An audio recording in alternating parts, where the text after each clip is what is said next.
So good morning guys. तो चलिए start करते हैं आज के यानी कि 7 अक्टूबर के इंपॉर्टेंट करंट अफेयर्स को। और आज का सबसे इंपॉर्टेंट प्रश्न ये रहा आपके सामने कि अभी हाल ही में 2025 में चिकित्सा का नोबेल पुरस्कार किसे दिया गया। तो इसका सही उत्तर हो जाएगा उपरोक्त सभी। तो भैया नोबेल पुरस्कार का सीजन शुरू हो चुका है और अब अगले 5 से 6 दिनों तक हर एक फील्ड में नोबेल पुरस्कार की घोषणा होगी। तो डेली एक नोबेल पुरस्कार हम पढ़ने वाले हैं। जैसे अभी सबसे पहले घोषणा हो चुकी है फिजियोलॉजी यानी कि मेडिसिन की फील्ड में। तो अभी 3 वैज्ञानिकों को दिया जा रहा है मेडिसिन की फील्ड का नोबेल पुरस्कार। वो 3 वैज्ञानिक कौन कौन है? मैरी ई ब्रुनको, फ्रेड रामसडेल और शिमोन साकागुची। जिसमें ब्रुनको तो अमेरिकी हैं, फ्रेड रामसडेल अमेरिकी हैं और शिमोन साकागुची ये जापान से हैं। तो उन्हें ये नोबेल पुरस्कार क्यों दिया जा रहा है? परिधीय प्रतिरक्षा सहिष्णुता पर उनके कार्य के लिए। इंग्लिश में बोलोगे तो पेरिफेरल इम्यून टॉलरेंस पर कार्य करने के लिए उनको ये नोबेल पुरस्कार दिया जा रहा है इस बार का। मतलब सिंपल शब्दों में अगर मैं आपको समझाऊं तो प्रतिरक्षा प्रणाली को नियंत्रित रखने से जुड़ी रिसर्च इन्होंने की है और उसी के लिए इन्हें 2025 का मेडिसिन का नोबेल पुरस्कार दिया जा रहा है। तो इन तीनों के नाम याद रखने हैं। क्या नाम है? मैरी ई ब्रुनको, फ्रेड रामसडेल और शिमोन साकागुची। और हमेशा की तरह हर साल की तरह जब भी नोबेल पुरस्कार आते हैं उसके बाद में मैं इनको याद करने का ट्रिक की वीडियो आपको बना करके देता हूँ। फिर भी अगर आप में से कोई स्टूडेंट अच्छी सी कोई ट्रिक बनाते हैं, आपके माइंड में कोई नई ट्रिक आती है या कुछ क्रिएटिव आप सोच पाते हैं जिनसे इन नामों को आसानी से याद कर पाए, तो कमेंट बॉक्स में टाइप ज़रूर कीजिए। बाकी नोबेल पुरस्कारों से कुछ स्टैटिक प्रश्न मैं आपको करा दूँ। नोबेल पुरस्कारों को स्वीडिश वैज्ञानिक अल्फ्रेड नोबेल की याद में वर्ष 1901 में शुरू किया गया था। 6 फील्ड में ये दिए जाते हैं: medicine, physics, chemistry, literature, economic और पीस। लेकिन इसमें जो ये इकोनॉमिक्स वाला है, अर्थशास्त्र वाला, इसकी शुरुआत होती है 1968 से। बाकी सारे 1901 में शुरू हो गए थे। और ये भी आप ध्यान रखना, ये सारे के सारे स्टॉकहोम स्वीडन में दिए जाते हैं। केवल एक ये जो शांति वाला है, पीस वाला, ये नॉर्वे की कैपिटल ओस्लो में दिया जाता है। भारत से अगर आप देखोगे, सबसे पहले जो नोबेल पुरस्कार मिला था रविंद्रनाथ टैगोर जी को मिला था, 1913 में साहित्य का मिला था। और सबसे लास्ट में अभिजीत बनर्जी को मिला था 2019 में, अर्थशास्त्र का, इकोनॉमिक्स का। और सबसे कम उम्र में नोबेल पुरस्कार पाने वाले कौन हैं? तो मलाला यूसुफजई है। 17 वर्ष की आयु में इनको मिला था शांति का। और सबसे ज़्यादा उम्र में नोबेल पुरस्कार प्राप्त करने वाले व्यक्ति थे जॉन गुडएनफ।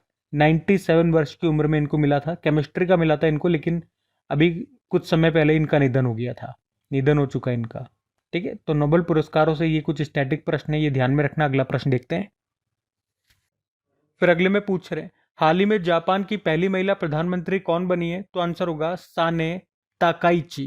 तो जापान की सत्तारूढ़ लिबरल डेमोक्रेटिक पार्टी ने अभी साने ताकाइची को अपना नया प्रधानमंत्री चुना है और इस तरह से वो जापान की पहली महिला प्रधानमंत्री बन गई हैं। उन्होंने किनका स्थान लिया? शिगेरू इशिबा का स्थान लिया, जिन्होंने पिछले महीने ही अपने पद से इस्तीफा दे दिया था। तो अब जापान की पहली महिला प्रधानमंत्री बन गई हैं साने ताकाइची, इनका नाम है। अब यहाँ पे जापान तो मैं आपको लेकर के चलूंगा, लेकिन अभी जो लेटेस्ट जिन भी देशों में प्रधानमंत्री, प्रेसिडेंट की नियुक्तियां हुई है वो मैं आपको रिवाइज करवा देता हूँ। अभी हमने देखा था नेपाल की भी पहली महिला प्रधानमंत्री बनी थी, इंतरिम प्रधानमंत्री सुशीला कार्की नाम है। नॉर्वे के फिर से प्रधानमंत्री बने जोनास गहर स्टोरे। और फ्रांस के नए प्रधानमंत्री बने थे सेबेस्टियन लेकॉर्नू। गुयाना के राष्ट्रपति बने इरफान अली। थाईलैंड के नए प्रधानमंत्री अनुतिन चार्नविराकुल। जमैका के नए प्रधानमंत्री एंड्रयू हॉलनेस। लिथुआनिया के नए प्रधानमंत्री इंगा रुगिनियन।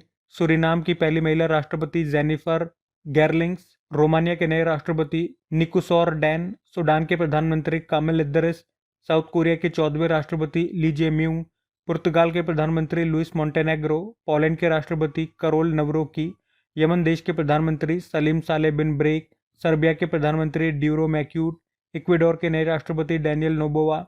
ट्यूनिशिया के नए प्रधानमंत्री सारा जाफरानी। तो लगभग 17 अपॉइंटमेंट हमने यहाँ पे देख लिए। मैंने कहा जापान ले चलूंगा, तो ये रहा मैप में जापान। कैपिटल टोक्यो हो गई, करेंसी है येन। प्रधानमंत्री अब तो ये चले गए, इनकी जगह यहाँ की पहली महिला प्रधानमंत्री आ गई हैं साने ताकाइची। और जापान की संसद को डाइट कहते हैं। कुछ करंट अफेयर्स के प्रश्न देख लेते हैं जापान से। अभी रिकॉर्ड समय में दुनिया का पहला 3D प्रिंटेड ट्रेन स्टेशन बनाया था जापान ने। जापान की ऑटोमोबाइल कंपनी है होंडा, और अभी उसने अपने पहले रीयूजेबल रॉकेट का सफल परीक्षण किया था। और इस तरह से अमेरिका और चीन के बाहर पहली बार किसी कंपनी ने रीयूजेबल रॉकेट का परीक्षण किया। जलवायु परिवर्तन निगरानी उपग्रह गॉसैट GW को लॉन्च किया था जापान ने किस रॉकेट से? H2A रॉकेट से। जामाता अभ्यास भारत और जापान के कोस्ट गार्ड्स के बीच में हुआ, चेन्नई में हुआ। 32वां फीसू वर्ल्ड यूनिवर्सिटी गेम्स 2025 ये जर्मनी में हुआ, जिसमें भारत ने 12 मेडल जीते और मेडल टैली में 20वें स्थान पर रहा। टॉप पे जापान है। जापानी कंपनी है TDK कॉरपोरेशन, इसने लिथियम आयन बैटरी प्लांट का उद्घाटन किया हरियाणा के सोहना में।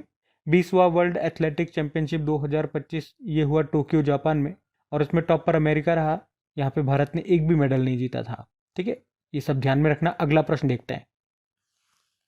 फिर अगले में पूछ रहे हैं कि हाल ही में अरब सागर में बन रहे चक्रवात जिसका नाम है शक्ति, इसका नामकरण किसने किया या इसका नाम किसने प्रस्तावित किया था? तो आंसर होगा श्रीलंका। तो अभी भारतीय मौसम विज्ञान विभाग ने बताया कि अरब सागर के ऊपर चक्रवात शक्ति एक गंभीर चक्रवाती तूफान में बदल रहा है, और ये तूफान महाराष्ट्र और गुजरात को प्रभावित कर सकता है। इसके लिए चेतावनी जारी कर दी गई है। लेकिन प्रश्न था कि इसका जो नाम है शक्ति, इस चक्रवात का नाम जो रखा है शक्ति, जो कहाँ पे बन रहा है? अरब सागर में। इसका नाम किसने रखा? तो याद रखेंगे श्रीलंका ने। और इसी साल अल्फ्रेड तूफान के बारे में हमने पढ़ा था, ऑस्ट्रेलिया में आया था। दानस चक्रवात पढ़ा था, ताइवान से टकराया था। एक प्रश्न मैं आपको करा रहा हूँ, ये प्रश्न एग्जाम में आया हुआ प्रश्न है कि जापानी भाषा में हार्बर वेव्स, इसको सुनामी के नाम से जाना जाता है। मतलब प्रश्न ये था कि जापानी भाषा में हार्बर वेव्स को किसके नाम से जाना जाता है? मतलब सुनामी दे दिया था, अर्थक्वेक दे दिया था, या इसी तरह से 2-3 ऑप्शन और दे दिए थे। तो हार्बर वेव्स को सुनामी के नाम से जाना जाता है। ठीक है, तो ध्यान रखना, एग्जाम में पूछा गया प्रश्न ये। और अभी शक्ति चक्रवात आया अरब सागर में, उसका नाम रखा श्रीलंका ने। ठीक है, ये हमारा प्रश्न था। अगला प्रश्न देखते हैं। फिर अगले में पूछ रहे हैं कि अभी हाल ही में इंडियन कोस्ट गार्ड ने 10वें नेट पॉलड्रेक्स का आयोजन कहाँ किया? तो आंसर होगा चेन्नई। नेट पॉलड्रेक्स का मतलब हो गया नेशनल पॉल्यूशन रेस्पॉन्स एक्सरसाइज। इस बार इसका 10वां एडिशन है। द्विवार्षिक अभ्यास है, बाइएनियल है, मतलब हर 2 साल में एक बार होता है ये। इंडियन कोस्ट गार्ड इसका आयोजन करता है। तो अभी कहाँ पर हो रहा है? चेन्नई तट पर, तमिलनाडु के चेन्नई तट पर इसका आयोजन किया गया। आप कह सकते हो ये भारत का प्रमुख समुद्री प्रदूषण तैयारी अभ्यास है, जिसका आयोजन समुद्री तेल रिसाव आपदाओं के विरुद्ध देश की प्रतिक्रिया क्षमताओं का परीक्षण करने के लिए किया जाता है। तो नेट पॉलड्रिक्स अभ्यास है ये। इसका आयोजन कौन कर रहा है? इंडियन कोस्ट गार्ड करता है। इस बार किया गया चेन्नई के तट पर, 10वां एडिशन है। बाकी इंडियन कोस्ट गार्ड्स की बात करें, भारतीय तटरक्षक बल, स्थापना होती है 1 फरवरी 1977। अच्छा, इसकी स्थापना किस समिति की सिफारिश पे होती है? ये भी अच्छा प्रश्न हो गया, रुस्तम जी समिति।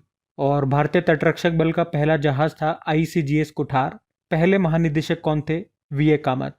अभी भारतीय तटरक्षक बल के 26वें महानिदेशक डायरेक्टर जनरल बन गए, उनका नाम है परमेश शिवमणि। और याद रखना, भारतीय तटरक्षक बल ही उड़ीसा के तट पर कछुओं की सुरक्षा के लिए हर साल कौन सा ऑपरेशन चलाता है? Operation Olivia. Indian coast guard का मुख्यालय नई दिल्ली में है। इसका आदर्श वाक्य होता है वयम रक्षाम। कुछ और प्रश्न देखें यहाँ से। तो समुद्र प्रताप नाम आपने सुना होगा, ये भारत का पहला प्रदूषण नियंत्रण पोत है। इसको गोवा शिपयार्ड लिमिटेड ने बनाया था भारतीय तटरक्षक बल के लिए, और ये दूसरे नंबर का है। पहला वाला था समुद्र प्रचेत। सागर कवच अभ्यास, अभी इसका आयोजन किया गया पश्चिम बंगाल में।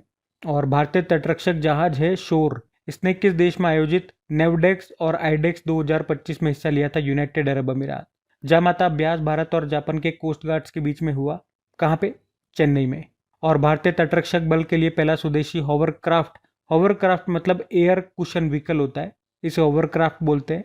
और ये भारतीय तटरक्षक बल के लिए पहला स्वदेशी हॉवरक्राफ्ट होगा, जिसे कौन बना रहा है? गोवा की चोंगले एंड कंपनी प्राइवेट लिमिटेड बना रही है।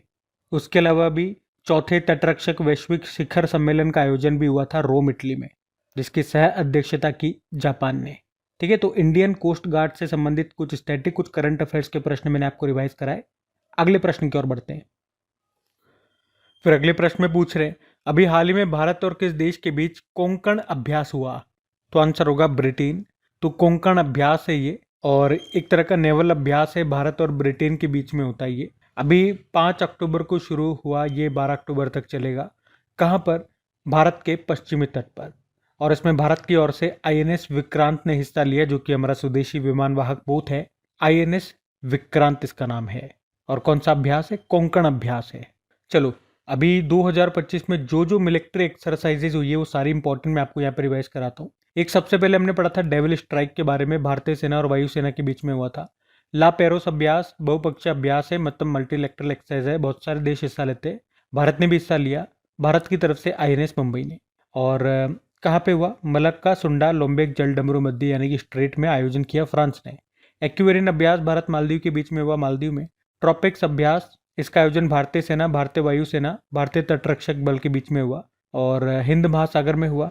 साइक्लोन अभ्यास भारत और इजिप्ट के बीच में हुआ, राजस्थान में। विंग्ड राइडर अभ्यास भारतीय सेना और वायुसेना के बीच में हुआ, पूर्वी कमान में। कोमोडो अभ्यास, इसका आयोजन इंडोनेशिया ने किया, बाली इंडोनेशिया में।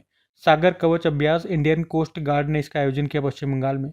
जल थल रक्षा अभ्यास भारतीय सेना, तटरक्षक बल और समुद्री पुलिस के बीच में हुआ, बेट द्वारका गुजरात में। और सी ड्रैगन अभ्यास आयोजन अमेरिका ने किया, पश्चिमी प्रशांत महासागर में गुआम तट पर हुआ। डेजर्ट हंट अभ्यास इंडियन एयरफोर्स ने इसका आयोजन किया, जोधपुर राजस्थान में। खंजर अभ्यास भारत किर्गिस्तान के बीच में हुआ, बिश्केक किर्गिस्तान में। वरुण अभ्यास भारत फ्रांस के बीच में हुआ, अरब सागर में। कॉर्पेट और बोंगो सागर अभ्यास भारत बांग्लादेश के बीच में हुआ, बंगाल की खाड़ी में। धर्मागार्जन अभ्यास भारत जापान के बीच में हुआ, जापान में। अकीमे अभ्यास नेवल एक्सरसाइज है और पहली बार इसका आयोजन हुआ भारत और 10 अफ्रीकी देशों के बीच में। कहाँ पर? हिंद महासागर में। भारत और तंजानिया ने मिलकर के इसका आयोजन किया था। प्रचंड प्रहार अभ्यास हमारी तीनों सेनाओं के बीच में हुआ, अरुणाचल प्रदेश में। और इंदिरा अभ्यास भारत रूस के बीच में हुआ, चेन्नई तट पर और बंगाल की खाड़ी में। इनक्योस अभ्यास, इसका आयोजन ग्रीस ने किया था, ग्रीस में ही, बहुपक्षीय अभ्यास है। टाइगर ट्रैम्प अभ्यास भारत और अमेरिका के बीच में हुआ, विशाखापत्तनम और बंगाल की खाड़ी में। डस्टलिक अभ्यास भारत उज्बेकिस्तान के बीच में हुआ, पुणे में। डेजर्ट फ्लैग अभ्यास यूएई ने इसका आयोजन किया, यूएई में। तालिस्मैन साबर अभ्यास, ये भी बहुपक्षीय अभ्यास है, ऑस्ट्रेलिया ने आयोजन किया, ऑस्ट्रेलिया और पपुआ न्यू गिनी में। और एक humanitarian assistant and disaster relief, मानवीय सहायता और आपदा राहत अभ्यास, नेवल एक्सरसाइज भारत मालदीव के बीच में हुआ, मालदीव में। खान क्वेस्ट अभ्यास, इसका आयोजन मंगोलिया ने किया था, उलन बटोर मंगोलिया में। और भारत मंगोलिया के बीच में एक अलग से एक्सरसाइज होता है, नोमैडिक एलिफेंट अभ्यास। कहाँ पे हुआ? मंगोलिया की कैपिटल उलन बटोर में। टाइगर फ्लो अभ्यास, इसका आयोजन भारत और अमेरिका के बीच में हुआ था, पहली बार हुआ ये एक्सरसाइज, एयर एक्सरसाइज है, उत्तर भारत में। शक्ति अभ्यास भारत और फ्रांस के बीच में हुआ, फ्रांस के लाक कैवेलरी में। और आज शक्ति नाम से हमने चक्रवात भी पढ़ा था, याद रखना। उस शक्ति का नाम जो अरब सागर में आया, नाम रखा था श्रीलंका ने। उसके अलावा जामाता अभ्यास भारत और जापान के कोस्ट गार्ड्स के बीच में हुआ, चेन्नई में। सिम्बेक्स अभ्यास भारत सिंगापुर के बीच में हुआ, सिंगापुर में। जैपर्ड अभ्यास बहुपक्षीय अभ्यास है, रूस में इसका आयोजन हुआ, रशिया और बेलारूस ने किया। और स्लाइनेक्स अभ्यास श्रीलंका और इंडिया के बीच में हुआ, कोलंबो श्रीलंका में। मैत्री अभ्यास भारत थाईलैंड के बीच में हुआ, मेघालय के उमरोई में। ब्राइट स्टार एक्सरसाइज इजिप्ट में इसका आयोजन हुआ, इजिप्ट ने ही किया, बहुपक्षीय अभ्यास है, भारत ने हिस्सा लिया। और युद्ध अभ्यास हुआ था भारत और अमेरिका के बीच में, अलास्का अमेरिका में। और ये कुछ अलग से एक्सरसाइजेज मैंने आपको लिख दिए, सारे के आयोजन भारतीय सेना ने ही किए थे, देख लो एक बार। ड्रोन प्रहार अभ्यास भारतीय सेना ने किया, अरुणाचल प्रदेश में। दिव्य शक्ति अभ्यास ये हुआ सिक्किम में। अचूक प्रहार अभ्यास अरुणाचल प्रदेश में। युद्ध कौशल 3.0 अभ्यास अरुणाचल प्रदेश में। समन्वय शक्ति अभ्यास असम और मणिपुर में। सियोम प्रहार अभ्यास अरुणाचल प्रदेश में। और अमुग फ्यूरी अग्नि अभ्यास ये राजस्थान में हुआ था, थार रेगिस्तान में। ठीक है, ये 2025 में जितने भी मिलिट्री एक्सरसाइज हुए वो सारे मैंने आपको रिवाइज कराए, ध्यान में रखना। अगला प्रश्न देखते हैं। फिर अगले में पूछ रहे हैं कि अभी हाल ही में विश्व पैरा एथलेटिक्स चैंपियनशिप 2025 में भारत ने टोटल कितने मेडल जीते हैं? तो इसका सही उत्तर हो जाएगा 22 मेडल। यहाँ पे हम बात कर रहे हैं वर्ल्ड पैरा एथलेटिक्स चैंपियनशिप 2025 की। इस बार ये इसका 12वां एडिशन था, 27 सितंबर को शुरू हुआ था, 5 अक्टूबर तक चला। और कहाँ पर हुआ? भारत में। भारत में भी कहाँ? नई दिल्ली में, जो जवाहरलाल नेहरू स्टेडियम है वहाँ पर। ये प्रश्न हमारे लिए इसलिए इम्पोर्टेंट हो जाता है क्योंकि भारत पहली बार इसकी मेजबानी कर रहा है, हमने इसको पहली बार होस्ट किया है। यहाँ पे भारत ने 6 गोल्ड, 9 सिल्वर और 7 ब्रोंज यानी कि टोटल 22 मेडल जीते हैं।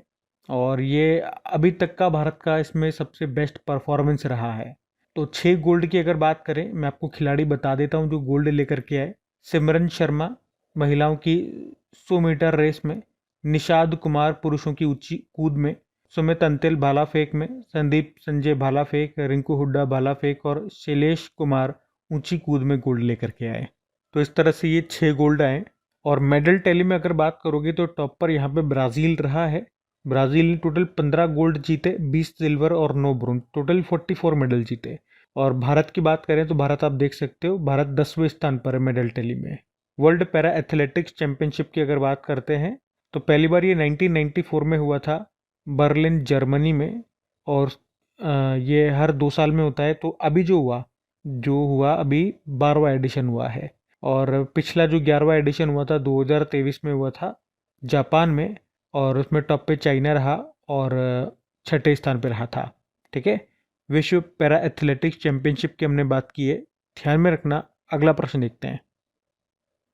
फिर अगले में पूछ रहे हैं कि अभी हाल ही में किस देश में दुनिया की सबसे ऊंची मोटर योग्य सड़क का निर्माण किया गया? तो आंसर होगा भारत। तो अभी बॉर्डर रोड ऑर्गेनाइजेशन ने लद्दाख के मिगला दर्रे पर फुट की ऊंचाई पर सबसे ऊंची मोटर योग्य सड़क का निर्माण करके एक नया वर्ल्ड रिकॉर्ड स्थापित किया है। इससे पहले आपको याद होगा बॉर्डर रोड ऑर्गेनाइजेशन ने 2021 में लद्दाख में ही उमलिंगला दर्रे पर सबसे ऊंची सड़क बनाने का रिकॉर्ड बनाया था। कितनी ऊंचाई पर? 19,024 फीट की ऊंचाई पर। और अभी आज हमने देखा कि बॉर्डर रोड ऑर्गेनाइजेशन ने मिगला दर्रे पर एक सड़क बनाई है, और इस तरह से ये दुनिया की सबसे ऊंचाई पर मोटर योग्य सड़क का निर्माण हुआ है। कितनी ऊंचाई पर? 19,400 फीट की ऊंचाई पर। और इस तरह से हम देखेंगे इसने उस पुराने रिकॉर्ड को तोड़ दिया। अच्छा, अगर पूछे कि ये सड़क जो मिगला दर्रे से होकर के निकलती है वो किस प्रोजेक्ट के तहत बनी है, ये प्रश्न भी अच्छा रहेगा। तो इसका सही उत्तर हो जाएगा प्रोजेक्ट हिमांक। और ये जो मिगला दर्रा है ये पूर्वी लद्दाख के दक्षिणी क्षेत्र में है, जो लाइन ऑफ एक्चुअल कंट्रोल के पास है। देखो, बॉर्डर रोड ऑर्गेनाइजेशन की बात कर ले, स्थापना इसकी होती है 7 मई 1960 में। नई दिल्ली में मुख्यालय है और डायरेक्टर जनरल हैं लेफ्टिनेंट जनरल रघु श्रीनिवासन। और किस मंत्रालय के अंतर्गत आता है ये बॉर्डर रोड ऑर्गेनाइजेशन? रोड से इसको सड़क मंत्रालय मत कर देना, इसका सही उत्तर होगा defence ministry. Border road organisation defence ministry के अंतर्गत आता है। ठीक है, ध्यान रखना। ये अगला प्रश्न देखते हैं। फिर अगले में पूछ रहे अभी हाल में विश्व पर्यावरण दिवस कब मनाया गया? तो आंसर हो जाएगा इसका 6 अक्टूबर को। तो हर साल अक्टूबर के पहले सोमवार को ये विश्व पर्यावरण दिवस यानी कि वर्ल्ड हैबिटेट डे के रूप में मनाया जाता है। तो इस बार ये हमने 6 अक्टूबर को मनाया। मनाने का उद्देश्य जलवायु परिवर्तन, संघर्ष, असमानता जैसी तात्कालिक शहरी चुनौतियों का समाधान करना और पर्याप्त आश्रय के अधिकार के बारे में वैश्विक जागरूकता बढ़ाना। थीम है इस बार की शहरी संकट प्रतिक्रिया। पहली बार इसको 1986 में नैरोबी केन्या में मनाया गया था, और उस समय इसकी थीम थी आश्रय मेरा अधिकार है। और इस बार की थीम है शहरी संकट प्रतिक्रिया। ठीक है, तो याद रखना 6 अक्टूबर को विश्व पर्यावरण दिवस। अक्टूबर के अभी तक कौन कौन से दिवस हमने मनाए थोड़े से ध्यान रखना। जैसे कि 1 अक्टूबर को अंतर्राष्ट्रीय वृद्धजन दिवस था, 2 अक्टूबर को अंतर्राष्ट्रीय अहिंसा दिवस और स्वच्छ भारत दिवस, 4 अक्टूबर को विश्व पशु दिवस, और 4 अक्टूबर को ही वर्ल्ड एनिमल डे के रूप में हमने मनाया। और आज हमने देखा 6 अक्टूबर को विश्व पर्यावरण दिवस के रूप में मनाया जा रहा है। ठीक है, तो ध्यान रखना। ये अगला प्रश्न देखते हैं।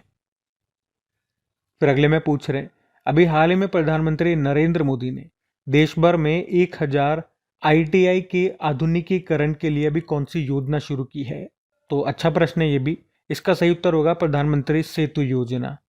तो अभी 4 अक्टूबर को ही प्रधानमंत्री नरेंद्र मोदी ने नई दिल्ली के विज्ञान भवन में आयोजित कौशल दीक्षांत समारोह में प्रधानमंत्री सेतु योजना को शुरू किया है। प्रधानमंत्री सेतु योजना इसकी फुल फॉर्म भी है प्रधानमंत्री skill enhancement and technical upgradation. जिसका उद्देश्य क्या है इस योजना का? देश भर के 1000 ITI संस्थाओं का आधुनिकीकरण करना, उन्हें उद्योग अनुकूल बनाना जिससे कि छात्रों को स्किलफुल बनाया जा सके, जिससे कि उन्हें रोजगार मिलने में समस्या न आए। और इस योजना के लिए सरकार ने 60,000 करोड़ रुपए का बजट रखा है, जिसकी अवधि है 5 साल, 2025 से लेकर 2030 तक। तो इससे आप कह सकते हो देश भर में 1000 ITI संस्थाओं को कवर किया जाएगा। आईटीआई इंस्टीट्यूशंस को कवर किया जाएगा कितने, 1000। और इसी के साथ याद रखना 5 राष्ट्रीय कौशल प्रशिक्षण संस्थाओं को, नेशनल स्किल ट्रेनिंग इंस्टीट्यूट्स को अपग्रेड करके राष्ट्रीय उत्कृष्टता केंद्र, नेशनल एक्सीलेंस सेंटर में बदला जाएगा। कितनों को, 5 को। और ये 5 संस्थान कहाँ कहाँ पर है, भुवनेश्वर, चेन्नई, हैदराबाद, कानपुर और लुधियाना में। अच्छा, सरकार की कुछ और योजनाएं जो भी न्यूज़ में थी, मैं एक बार आपको रिवाइज करवाऊँ। अभी हमने देखा भारत सरकार ने नेशनल क्रिटिकल मिनरल मिशन को मंजूरी दे दी है, जिसका उद्देश्य क्या है, भारत के भीतर इन खनिजों यानी कि मिनरल्स की खोज को प्रोत्साहित करना। तो इस मिशन के लिए जो बजट रखा है वो कितना है, 34,300 करोड़ रुपए। और इस मिशन की अवधि है 7 साल, 2024-25 से लेके 2030-31 तक। और प्रधानमंत्री श्रम योगी मानधन योजना, ये मार्च 2019 में आई थी। प्रधानमंत्री G1 योजना 2019 में आई थी, 2G इथेनॉल प्लांट्स को बढ़ावा देने के लिए। मृदा स्वास्थ्य कार्ड योजना, ये 19 फरवरी 2015 को आई थी। कहाँ से, सूरतगढ़, राजस्थान से लॉन्च हुई थी। और भारत सरकार ने प्रधानमंत्री आशा योजना को कब तक बढ़ा दिया है, 31 मार्च 2026 तक। लॉन्च हुई थी ये 2018 में। प्रधानमंत्री सूर्य घर मुफ्त बिजली योजना 13 फरवरी 2024 को लॉन्च हुई थी। और इस योजना के तहत रूफटॉप सोलर पैनल लगाने वाले जो घर हैं उनको 300 यूनिट मुफ्त बिजली दी जाएगी। बाकी डिजिटल इंडिया प्रोग्राम, ये 1 जुलाई 2015 को शुरू हुआ था, अभी 10 साल पूरे हो गए। प्रधानमंत्री विकसित भारत रोजगार योजना 15 अगस्त 2025 को मोदी जी ने इसको शुरू करने की घोषणा की थी। और प्रधानमंत्री स्वनिधि योजना, ये शुरू हुई थी 1 जून 2020 को, और अभी न्यूज़ में है क्योंकि अभी इसको बढ़ा दिया गया 31 मार्च 2030 तक। और प्रधानमंत्री मत्स्य संपदा योजना हमने पढ़ा था, क्योंकि अभी से 5 साल पूरे हो गए। ये शुरू हुई थी 10 सितंबर सन 2020 में। ठीक है, तो ध्यान रखना ये सब। अगला प्रश्न देखते हैं। फिर अगले में क्या पूछ रहे हैं कि अभी हाल ही में राजस्थान के पहले नमो जैव विविधता पार्क का उद्घाटन ये कहाँ पर किया गया, तो आंसर हो जाएगा अलवर में। तो अभी हमारे जो पर्यावरण मंत्री हैं भूपेंद्र यादव, अभी उन्होंने अलवर के प्रताप बंध में, अलवर में एक स्थान है प्रताप बंध, वहीं पे राजस्थान के पहले नमो जैव विविधता पार्क का उद्घाटन किया है, जिसे नमो वन भी कहा जाता है। इस नमो जैव विविधता पार्क को याद रखना नमो वन भी आप कह सकते हो, जो कि हरियाली, स्वच्छ हवा और पर्यावरण जागरूकता को बढ़ावा देगा। तो ये जो पार्क है ये हरियाली, स्वच्छ हवा और पर्यावरण जागरूकता को बढ़ावा देंगे। तो क्या उद्देश्य है इस पार्क का, प्राकृतिक कार्बन सिंक के रूप में ये कार्य करेंगे और स्थानीय वायु प्रदूषण को कम करेंगे और नागरिकों और छात्रों के बीच पर्यावरण जागरूकता बढ़ाएंगे। तो नमो वन बेसिकली है क्या, तो आप कह सकते हो ये एक पर्यावरण अनुकूल पार्क है जो प्रमुख शहरों में स्थापित किए जा रहे हैं, और इनका उद्देश्य है शहरी हरित स्थलों को बढ़ाना और प्रधानमंत्री नरेंद्र मोदी के राष्ट्रव्यापी पर्यावरण संरक्षण प्रयासों में योगदान देना। तो अगर प्रश्न ऐसे आएगा कि राजस्थान के पहले नमो जैव विविधता पार्क या नमो वन का उद्घाटन कहाँ पर किया गया, तो याद रखना अलवर में किया गया है। बाकी बात राजस्थान की हो रही है तो राजस्थान ले चलता हूँ। ये रहा मैप में राजस्थान। कैपिटल जयपुर हो गई है, मुख्यमंत्री है भजनलाल शर्मा, गवर्नर है हरिभाऊ बागड़े। राज्य के पशु चिंकारा हो गया, ऊँट हो गया। राज्य के पक्षी है गोडावन, ग्रेट इंडियन बस्टर्ड कहते हैं। राज्य के पुष्प है रोहिड़ा, राज्य के वृक्ष है खेजड़ी। रणथंबोर टाइगर रिजर्व है, Sariska tiger reserve, Mukundra tiger reserve, Ramgarh Vishdhari tiger reserve, Dholpur Karauli tiger reserve है। और भारत की सबसे बड़ी अंतर्देशीय खारे पानी की झील कौन सी है, इनलैंड सॉल्ट वाटर लेक, तो यह है सांबर लेक। जबकि भारत की सबसे बड़ी लगून झील, खारे पानी की लगून झील चिल्का लेक है, जो आपको मिलेगी उड़ीसा में। कुछ करंट अफेयर्स देख लो यहाँ से। एक तो याद रखना है ये मेनार आर्द्र भूमि स्थल, ये आपको मिलेगा उदयपुर में। और खींचन आर्द्र भूमि स्थल, ये आपको मिलेगा जोधपुर और फलोदी जिले में। और अभी न्यूज़ में क्यों थे, क्योंकि इनको रामसर स्थल का दर्जा प्राप्त हो गया। और ये भी इम्पोर्टेंट है कि भारत का पहला वंदे भारत रेल रखा रखाव डिपो ये बन रहा है कहाँ पर, जोधपुर में। और खेलो इंडिया यूनिवर्सिटी गेम्स अभी 2025 में 5वां एडिशन इसका होगा, राजस्थान में होगा। पंडित दीनदयाल उपाध्याय गरीबी मुक्त ग्राम योजना शुरू हुई। गौरी या राई महोत्सव आप कह दो, जो कि भील समुदाय के द्वारा मनाया जाता है, कहाँ पर, राजस्थान में। थार रेगिस्तान में मिला पहला हड़प्पा स्थल, राजस्थान के किस जिले में खोजा गया। रातड़िया रीड डेरी। और बीएसएफ ने राजस्थान में भारत पाकिस्तान सीमा पर ऑपरेशन अलर्ट नाम से एक अभियान शुरू किया था। भारत का पहला ड्रोन एआई संचालित कृत्रिम वर्षा प्रयोग ये कहाँ पर शुरू हुआ? तो आंसर होगा जयपुर। मिस यूनिवर्स इंडिया 2025 का खिताब जीता था मनिका विश्वकर्मा ने। ये राजस्थान के श्री गंगानगर जिले से है। बाकी ऑपरेशन संस्कार राजस्थान पुलिस ने शुरू किया था डूंगरपुर में, बाइक्स पे जो गुंडागर्दी करते हैं युवा उनके खिलाफ। और 67 नंबर का रमन मैग्सेसे अवार्ड 2025 ये इंपॉर्टेंट रहेगा। इसको जीता है एजुकेट गर्ल्स ने। ये एक भारतीय संगठन है और आप कह सकते हो ये पहला भारतीय संगठन है जिसे ये पुरस्कार मिला है। मतलब हमेशा ये व्यक्तियों को मिला, पहली बार किसी संगठन को मिला है, किसी भारतीय संगठन को मिला है। तो प्रश्न इंपॉर्टेंट रहेगा। और इस संगठन को शुरू किया किसने? सफीना हुसैन ने। और अभी भारतीय सेना ने अमोघ फ्यूरी नाम से एक अग्नि अभ्यास किया। कहाँ पर? राजस्थान के थार रेगिस्तान में। ठीक है, तो राजस्थान से ये लेटेस्ट करंट अफेयर्स ध्यान में रखना। बाकी ये थे आज की हमारी करंट अफेयर्स की क्लास। कमेंट करके ज़रूर बताइएगा सेशन आपको कैसा लगा। अच्छा लगा तो प्लीज़ इसे अपने दोस्तों के साथ में स्टडी ग्रुप में शेयर ज़रूर करना। वीडियो को लाइक नहीं करा तो लाइक कर देना। बाकी डेली इनकी क्विज़ आपको सॉल्व करने को मिलेगी टेस्ट के फॉर्मेट में। अपनी क्रिक एग्जाम एप्लीकेशन पे पीडीएफ मिल जाती है टेलीग्राम पे, दोनों का लिंक डिस्क्रिप्शन बॉक्स में है। बाकी चलो अभी कल के करंट अफेयर्स का हम क्विक रिवीजन कर लेते हैं और सेशन एंड करते हैं। तो कल पहला प्रश्न पूछा था, पर्यावरण संरक्षण के लिए व्यक्तिगत श्रेणी में 31वां MS स्वामीनाथन पुरस्कार किसे मिला? वीरप्पन को। फिर पूछा किस राज्य के पर्यटन विभाग को ग्लोबल न्यूज़ नेटवर्क का वैश्विक पर्यटन पुरस्कार 2025 मिला? आंध्र प्रदेश। फिर पूछा अभी पहली बार नवीन मरुस्थलीय मृदा निर्माण तकनीक का उपयोग करके कहाँ गेहूं की खेती की गई? राजस्थान। और एक बुक है Mahatma Gandhi and the environment, किसने लिखा? TN खोशू ने। और भारत को ISSA पुरस्कार 2025 से कहाँ पर सम्मानित किया गया? मलेशिया। और भूमि प्रशासन और आपदा प्रबंधन पर राष्ट्रीय सम्मेलन का आयोजन कहाँ पर किया गया? गुजरात। केंद्रीय पर्यावरण मंत्री भूपेंद्र यादव ने कहा नमो वन का आधारशिला अभी रखी? हरियाणा। 2025 टाइम 100 नेक्स्ट सूची में शामिल होने वाले एकमात्र क्रिकेटर हैं यशस्वी जायसवाल। और आखिरी प्रश्न था, प्राचीन बंदरगाहों और विरासत स्थलों को एक साथ जोड़ने के लिए भी स्पाइस रूट पहल किसने शुरू की थी? केरल ने। बाकी चलो कल का भी होमवर्क प्रश्न देखते हैं और सेशन एंड करते हैं फिर। तो कल पूछा था किस राज्य सरकार ने पार्थ योजना शुरू की थी? तो आंसर हो जाएगा मध्य प्रदेश। आप सभी ने प्रश्न का बिल्कुल सही उत्तर दिया। अब ये आज का आपका होमवर्क प्रश्न।